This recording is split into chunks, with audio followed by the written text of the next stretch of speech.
Seperti apa? Dari Reza sendiri masih belum merasa diakui ya Kak? Karena kan bukan dari badannya sendiri, dan Reza juga maunya diakui kan secara tertulis.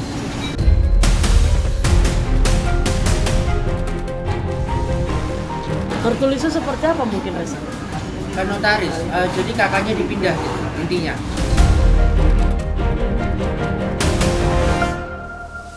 Di gugatan itu tidak disebut ya. Untuk itu di luar gugatan saya tidak bisa komen.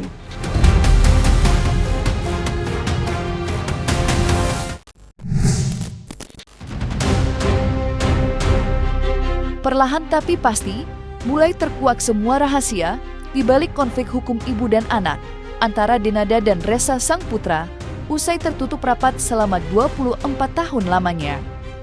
Reza kini dengan berani muncul di hadapan masyarakat dan menyingkap tabir yang dahulu tersembunyi. Dan lewat kemunculannya, belum lama ini pria bernama lengkap Reza Rizky Rosano itu kembali menguak sederet fakta baru. Menariknya, fakta-fakta itu seolah membantah aksi pihak sang ibunda belum lama ini yang secara tersirat mengakui status Reza sebagai anak biologis. Lantas, fakta seperti apa yang diungkap oleh Reza dan kuasa hukum, serta benarkan pula Reza masih merasa dirinya belum diakui oleh Denada? Seperti Kalau apa? dari Reza sendiri masih belum merasa diakui ya Kak? Karena kan bukan dari badannya sendiri, dan Reza juga maunya diakui kan secara tertulis. Masalah anak itu memang bukan cuma diakui, Mas. Memang iya mulai dulu. Lantas mau gimana lagi? Kalau memang anaknya. Kalau sudah anaknya, masa mungkin kayak saya ke ibu saya. Saya anaknya ibu, masa Bu, aku minta tertulis kan? Waduh, tidak sopan sekali saya. Tertulisnya seperti apa mungkin Reza? Kan notaris, jadi kakaknya dipindah gitu, intinya. Di gugatan itu tidak disebut ya. Untuk itu di luar gugatan saya tidak bisa komen. Kalau masalah itu ya permintaan ya boleh lah ya. Cuman kan ya ini ibunya loh. Masa harus gini kan ya gimana. Sederhana saja, kalau memang diakui sebagai anak, tolong tunjukkan akta kelahiran Reza ini atas nama anaknya dari Denada, satu. Kalau dia mendalilkan dia pernah membelikan mobil, tunjukkan saja BPKB dan STNK-nya.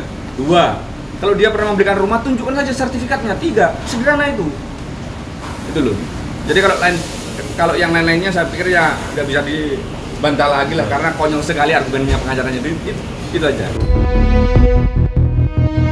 Dengan tegas dan rinci, Reza menuturkan fakta-fakta baru yang membuatnya masih merasa tak pernah diakui. Mulai dari tak dicantumkannya nama Denada di akta kelahirannya, hingga aksi sang penyanyi yang belum juga muncul dan memberikan pengakuan secara langsung kepada Reza. Akan tetapi, hal itu bukanlah satu-satunya fakta baru yang dikuat Reza dan kuasa hukum. Pasalnya, kala itu mereka juga memberikan pesan balasan kepada pihak Denada yang terus-menerus mengaku sudah memberikan nafkah kepada Reza. Padahal selama ini, mereka tak pernah mendapatkan uang sepeser pun, baik untuk keperluan Reza bersekolah sampai popok yang ia butuhkan semasa belia. Jelas nggak benar kan? Denada itu tidak menganggap Reza itu sebagai anak. Garis bawahi itu. Yang kedua, kasih sayang tetap dicurahkan. Biaya-biaya tetap dipenuhi. Tidak kurang-kurang. Sekolah juga. Kalau dia menyatakan, katanya kemarin kan mencurahkan kasih sayang yang equal sama dengan adiknya sebenarnya, ya toh. Mulai kecil katanya juga sudah menyekolahkan, ya toh. Ini orang nggak tahu sebenarnya konsep mencurahkan itu apa. Jadi kalau saya jelaskan ya, konsep mencurahkan itu sebetulnya secara gramatikal itu melimpahkan segala sesuatu, including di dalamnya dedikasi waktu, tenaga, ya, termasuk perhatian dan perasaan. Nah, sekarang kita lihat, ada tidak itu? Wong yang namanya ketemu batang hidungnya saja selama 24 tahun bisa dihitung dengan jari. Itu pun saya menggunakan sarung tangan. Begitu. Jadi konsep itu sudah pasti bisa saya bantah. Dia juga pernah mengatakan bahwa apa yang sudah saya nyatakan di dalam podcastnya Bang Densus itu bohong, ya kan? Ini orang tambah konyol lagi kan begitu. Orang yang tidak tahu faktanya, ya kan, berdasarkan ceritanya. Tapi ya alhamdulillah netizen ini, apalagi masyarakat Indonesia ini kan sudah mulai cerdas kan.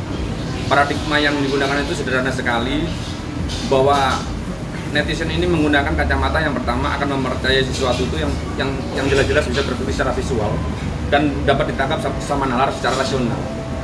Sekarang rasionalnya, kalau memang betul-betul ya dia mencurahkan kasih sayang, ada tidak contohnya saja yang paling sederhana ya, gambarnya di media sosial itu Denada itu dengan dia, satu saja tidak ada. Ya, terus yang kedua, Denada itu tahu tidak dia ini sekolahnya di TK mana, SMP mana, SD mana, SMA mana, ya toh? Nah, itu dia harus tahu. Itu makanya kalau dia nggak bisa membuktikan itu, pengacaranya itu memang harus belajar dari situ, bagaimana caranya membuat argumentasi yang baik itu. Polemik panjang berujung dilayangkannya gugatan perdata yang melibatkan Denada dan Ressa Rizky Rosano memang belum menemui titik terang hingga detik ini. Namun mirisnya, perkara ini menjadi lebar tak terkira. Banyak nama-nama yang ikut terseret, padahal tak memiliki keterkaitan apa-apa. Salah satunya adalah selebritis senior Adjie Pangestu.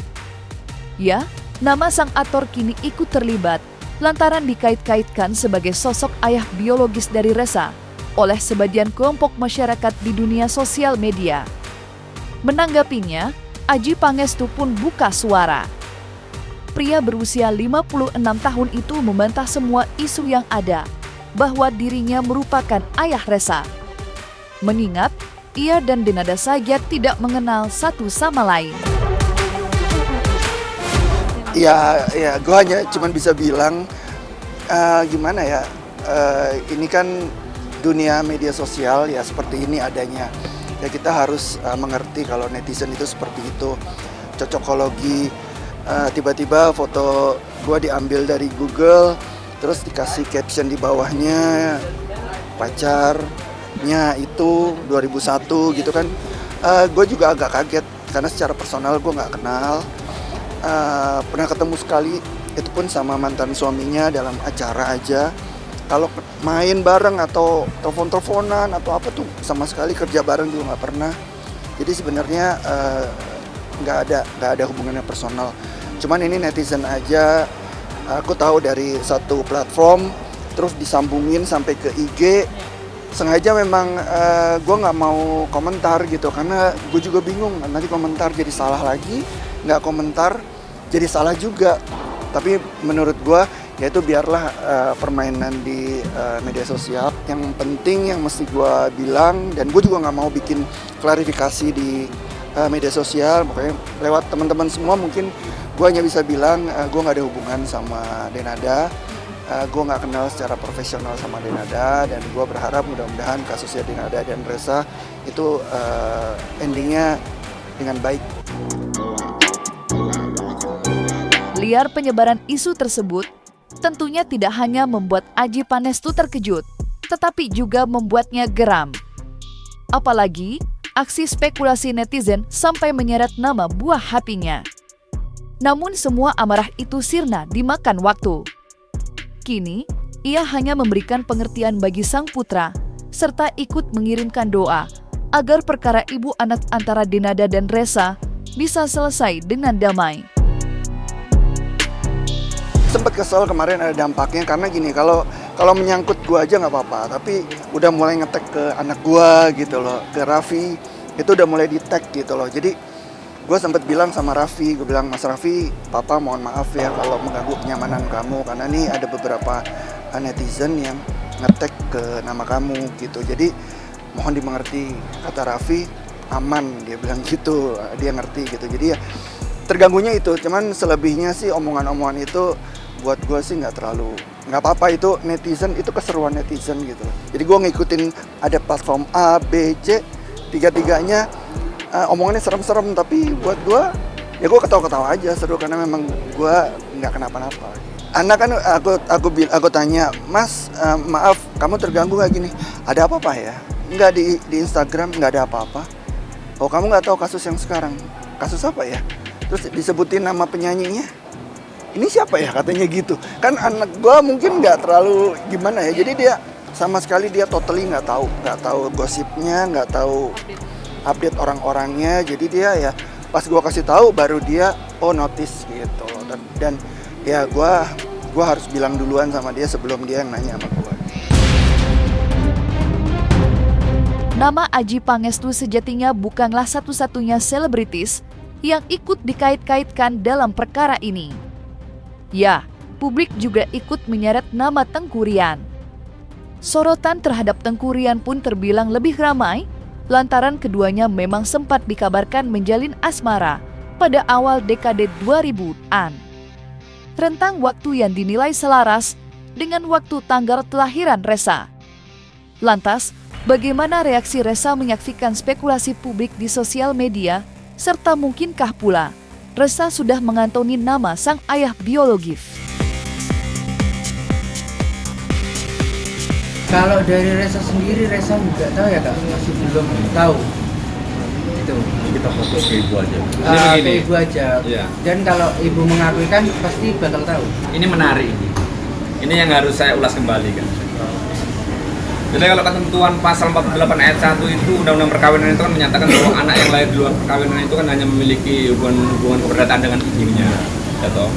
Akan tetapi frasa itu kemudian diperluas oleh Mahkamah Konstitusi melalui putusan nomor 46 tahun 2010 yang menyatakan bahwa serta bapak biologisnya, ya, asalkan kemudian bisa dibuktikan melalui teknologi dan ilmu pengetahuan, kan begitu, tes DNI contohnya.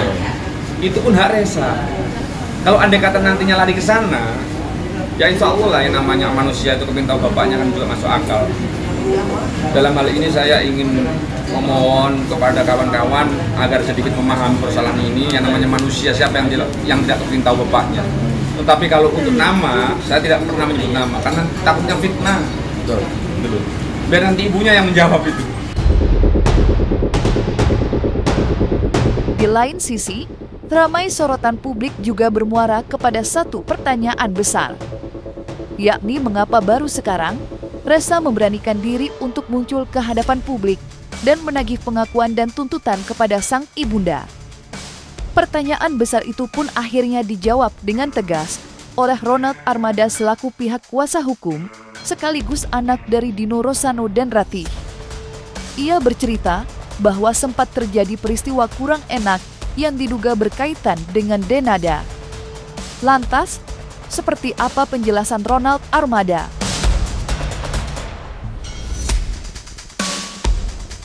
Kemarin itu kan begini, dia mempertanyakan persoalan itu kenapa kok baru sekarang.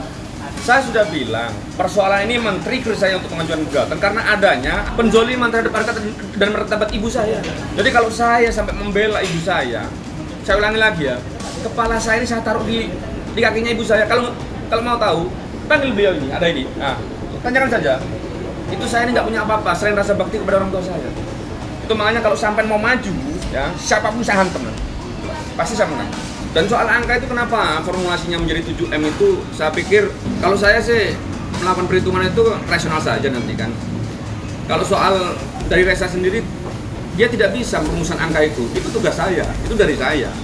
Saya selaku yang pertama itu saya sudah memberikan konfirmasi bahwa saya meskipun selaku lawyernya Ressa, lawyernya tergugat 2 dan tergugat 3 yang inkasu juga orang tua saya, ya.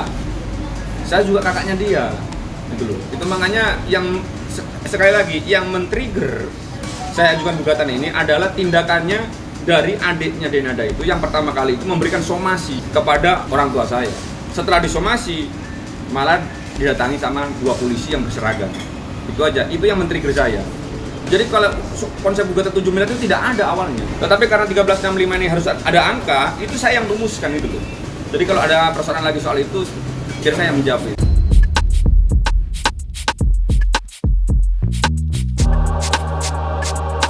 Dan jangan lupa untuk like, subscribe, dan juga share channel YouTube Cumi Cumi.